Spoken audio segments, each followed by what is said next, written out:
everyone. Yesterday we started new chapter interaction of electromagnetic wave with matter, in which we study boundary condition at a boundary condition of electromagnetic field vector BE and H at the interference between two media. First of all, point discuss boundary condition of B, and today we learn about boundary condition of E. Without wasting any time, let's begin. Boundary condition for E. Okay, आज आपण काय discuss करणार आहोत? Boundary condition for E. याच्या पहिले आपण previous व्हिडिओमध्ये boundary condition of B discuss केला होता. आज आपण boundary condition for E discuss करणार आहोत. Let the tangential component of electric field must satisfy by using Maxwell's equation. Curl of vector V is equals to minus do B by do T. Okay, तर tangential component of electric फील्डचा आपण काय करतोय? Tangential component of electric field है ना, त्याच्यामध्ये आपण काय यूज करतोय? Maxwell equations. काय आहे Maxwell's equation? Curl of vector E is equals to minus do B by do T है ना. हा काय आहे? इक्वेशन्स 1 आहे. नाव construct the rectangular loop LMNO bounding surface S as shown in figure intercepting equations 1 over a rectangular loop we have.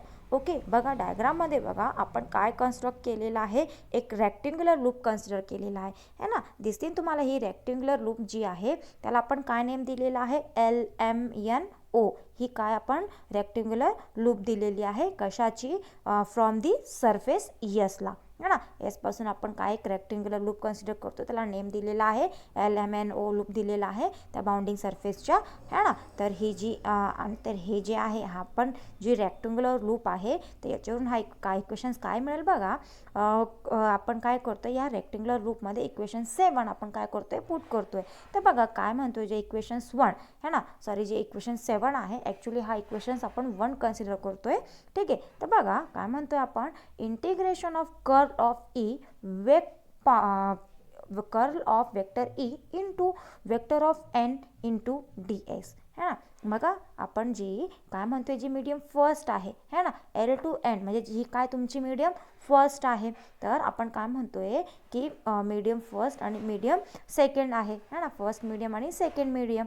तर आपण काय करतोय? यांच्यातला रेक्टेंग्युलर लूप जी आहे ती आपण त्यांचा काय घेतोय? इंटरफेस बिटवीन टू मीडिया है ना. दोन मीडिया आपण घेतोय, तर फर्स्ट मीडियम आणि second medium.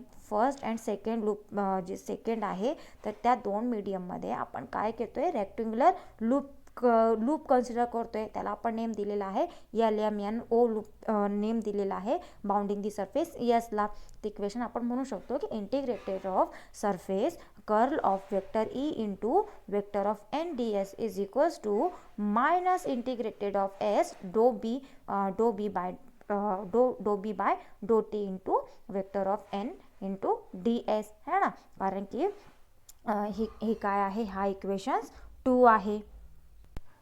According to Stokes theorem, transform surface integral of LHS of equation inside line integral then. ओके, आता आपण काय अकॉर्डिंग करतोय? Stoke theorem transfer surface integral आपण काय घेतोय? LHS चा इक्वेशन्स घेतोय. तर काय आपण म्हणतोय? इंटिग्रेशन ऑफ LMNO है ना. कारण की आता आपण कशाचं घेतोय? रेक्टेंग्युलर लूपचा. तर इंटिग्रेट आपण काय म्हणणार आहोत? त्या लिमिट आपण काय म्हणणार? LMNO vector of E into PDI is equals to minus vector integration of S dou b by upon dou t into vector of n into ds है ना. तर आपल्याला हा काय मिळतोय? स्टोक्स थेरम LHS बाय आपण काय करतोय? LHS open into LHS equations into line integral आपण काय करतोय?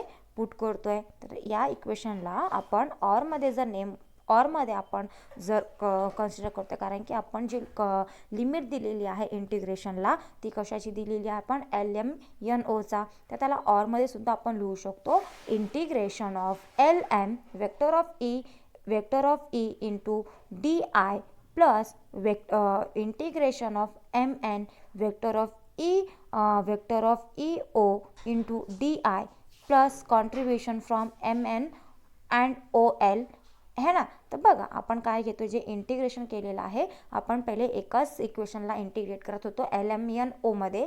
आता आपण काय करतोय की आपण ह्या जे एल एम आणि एन ओ याला आपण काय करतो, ह्या वेगवेगळे इंटिग्रेट करतोय है ना. तर आपण काय म्हणते, contribution from M N and O L under है ना is equals to minus integration of s dou b by dou t into vector of n ds. याला म्हणा equation 3. if del s tends to 0 that is loop is strong, the contribution of side mn and ol becomes vanish, then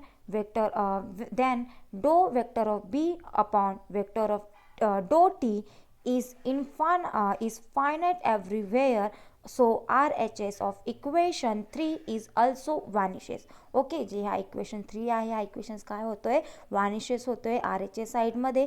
तर आपण म्हणू शकतो area of integration of also vanishes, that is no flux can be enclose, therefore integration of LM vector of ER into DI plus vector of NO vector of D Q DI is equals to 0 है ना. तर आपण काय करतोय की flux काय, आपण जे हा इक्वेशन आहे तर ही इक्वेशन आहे कशाची आहे, फ्लक्स इनक्लोज सरफेसचे. तर आपण म्हणू शकतो इक्वेशन काय आहे तुमचा, बघा ते आपण इक्वेशन आपण कन्सिडर केलेली आहे. काय आहे, integration of vector of E P into D I plus integration of M N vector of E Q D I is equals to 0. तर त्याला ऑरमध्ये नेम म्हणायचं असेल, ऑरमध्ये सुद्धा आपण हा असंही सुद्धा इक्वेशन्स लिहू शकतो, vector of E P into L M plus vector of E Q into N O is equal to 0. याला म्हणा इक्वेशन आणि ह्याच इक्वेशनला जर आपण ऑरमध्ये या इक्वेशन्सला आपण ऑरमध्ये असंही म्हणू शकतो, या इक्वेशनला ऑर आपण म्हणू शकतो E P T is equals to E Q T. याला म्हणा equations 4 where E P T and E Q T are integral component of electric field है ना. तर बघा जे E P T is equals to E Q T आहे, हे काय आहे, टेंजेन्शियल कंपोनंट आहे कशाचा, इलेक्ट्रिक फील्ड टू मीडियाचा. आणि पी अँड क्यू जी आहे ही अबव इक्वेशन्स 3 वरून आपण जे हा इक्वेशन 4 आहे, तर P and Q above equation 4 show tangential component of vector E are continuous across the interface. Okay, तर जे पी आणि क्यू आपण हे जे इक्वेशनमध्ये आपण पी आणि क्यू पुट केलेला आहे, तर हा काय आहे तुमचा टेंजेन्शियल कंपोनंट आहे कशाचा, वेक्टर ऑफ ईचा आहे, जे ही कंटिन्युअस काय होत आहे, इंटरफेस आहे.